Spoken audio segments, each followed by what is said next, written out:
มาวันนี้เราจะมาว่าให้ฟังเกี่ยวกันกับวิธีการที่ว่าเฮาหันจะเฮ็ดแนวใดหลังจากที่ว่าได้รีเซลแล้วเนาะเฮาจะมาเซฟใส่ Excel เพื่อที่จะเซฟเข้าตารางใหญ่บาทสมมุติว่าภายหลังอาจารย์ต้องการเปลี่ยนก็คือต้องการให้ analyze ใหม่แล้วก็เปลี่ยนข้อมูลในตารางให้นะเขาจึงจะบ่เสียเวลาเอาข้อมูลเข้าในตารางใหม่บ่ต้องเสียเวลาเฮ็ดใหม่ทั้งหมดว่าซั่นซะสิเป็นแนวใดติดตามกันเลยเนาะ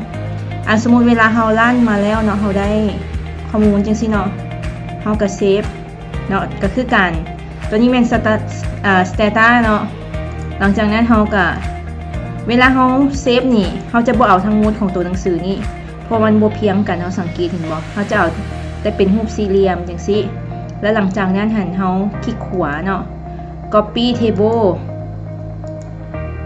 อันนี้เป็น Excel file เนาะ Excel file ที่ข้าพเจ้าเฮ็ดไว้แล้วเนาะแล้วก็คลิกขวา paste เนาะเดี๋ยวมันจะ copy มาจังซี่แล้วหลังจากนั้นให้เขาเข้า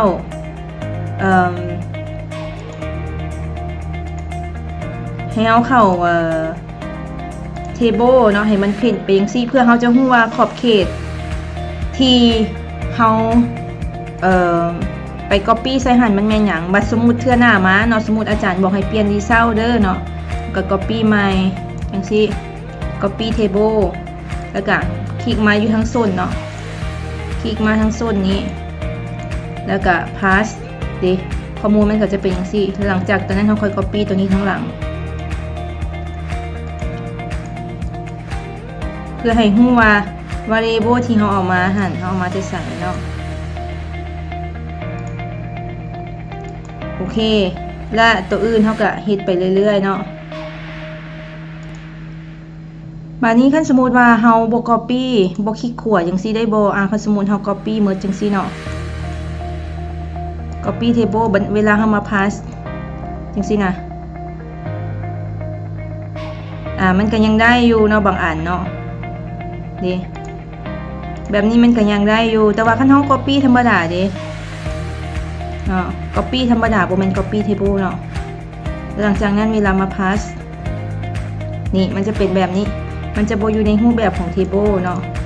หรือว่าคันสมมุติเฮา copy แบบเป็นpicture มันก็จะมาเป็นรูปให้นี่มันก็จะเป็นรูปแบบนี้เนาะดังนั้นหั่น copy แบบ table หั่นเป็นตัวที่ว่าดีที่สุดเนาะตัวนี้เวลาเขาเฮ็ด table ตัวนี้เนาะข้อดีของมันก็คืออันที่1มันจะเฮ็ดให้เฮาฮู้ว่า data เฮานี่นะเฮารันไปอีหยังแน่แล้วมันมีตัวใดที่ว่าsignificant หรือว่าบ่ significant ตัวนี้นะเฮาสามารถฮู้ได้เนาะแล้วตัวต่อมามาเบิ่งตัวที่ข้าพเจ้าเฮ็ดสำเร็จรูปเนาะก็คือเราจะเห็นตัวนี้เป็นตารางใหญ่เนาะแล้วตัวนี้เป็นรีเซลที่เราเอามาวางไว้เนาะรีเซลที่เราเอามาวางไว้สมมุติว่าเราอยากรู้ว่าตัวอย่างคืออายุสิสมมุติมีคนทวงว่าไปเบิ่งคืนด้วยเฮ็ดถูกบ่สินะเราก็มาเบิ่งว่า G6 เนาะดิ G6 มันเป็นตัวนี้บัดนี้คันมันบ่ถูกเราอยากเอาตัวใหม่มาใส่เนาะ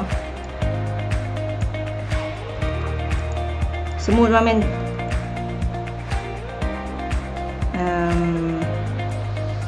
บ่ดีกว่าสมมุติว่าคือเวลาเฮาrun ใน stata เนาะก็คือ age เนาะ hm ตัวนี้เนาะ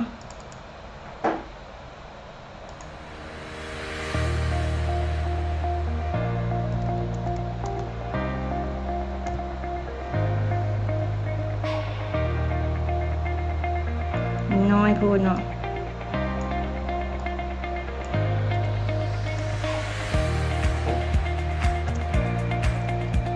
บ่เขาเห็นมันเป็นจังซี่เขาก็ copy มาสมมุติว่าเขาอยากเฮ็ดใหม่ copy table เนาะคือเก่า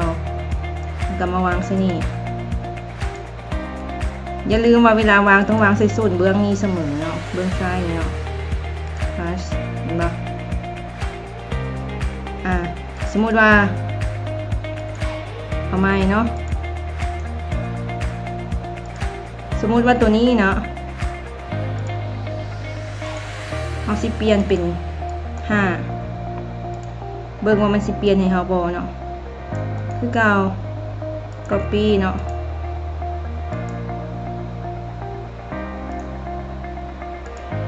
เห็นบ่ตัวนี้มันจะเปลี่ยนออโต้ให้เฮาเลยก็คือเฮาบ่จำเป็นจะต้องได้ไปคีย์ทีละอันใส่ตัวนี้นะมันเสียเวลาเนาะ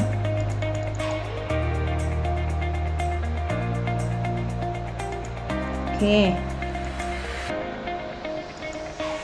ก็สิประมาณนี้เนาะสำหรับวิธีการที่ว่า copy ใส่ table result ตัวนี้เนาะหวังว่าตัวนี้มันจะเป็นประโยชน์สำหรับทุกคนเนาะคิดว่าบทเรียนตัวนี้จะบ่มีไผสอนเนาะจะเป็นเคล็ดลับเล็กๆน้อยๆในการเฮ็ดให้วิธีการวิเคราะห์ข้อมูลหรือว่าวิธีการเขาจะเอิ้นว่าแปรผลหรือว่าการกักเก็บข้อมูลก่อนที่จะไป publication ง่ายขึ้นเนาะ Okay, so today I will show you how to copy the result from Stata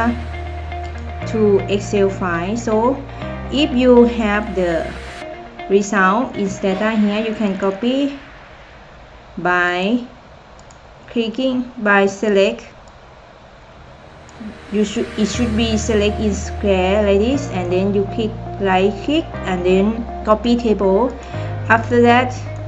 you plus is here, so you will see the square and then you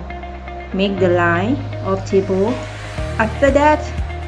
for the table result, for example this age, you can just do like this. Okay, then you can find that the result is here. But if your professor maybe ask you to change the result, for example if your result is maybe your new result is 8, for example,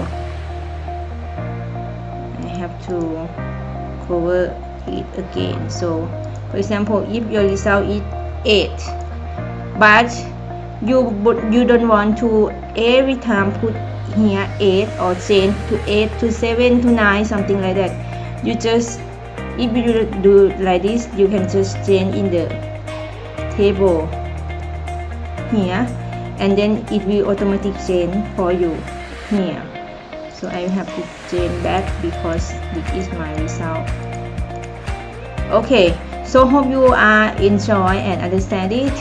If you like this video, please like, share, and then subscribe, and follow me for the next video.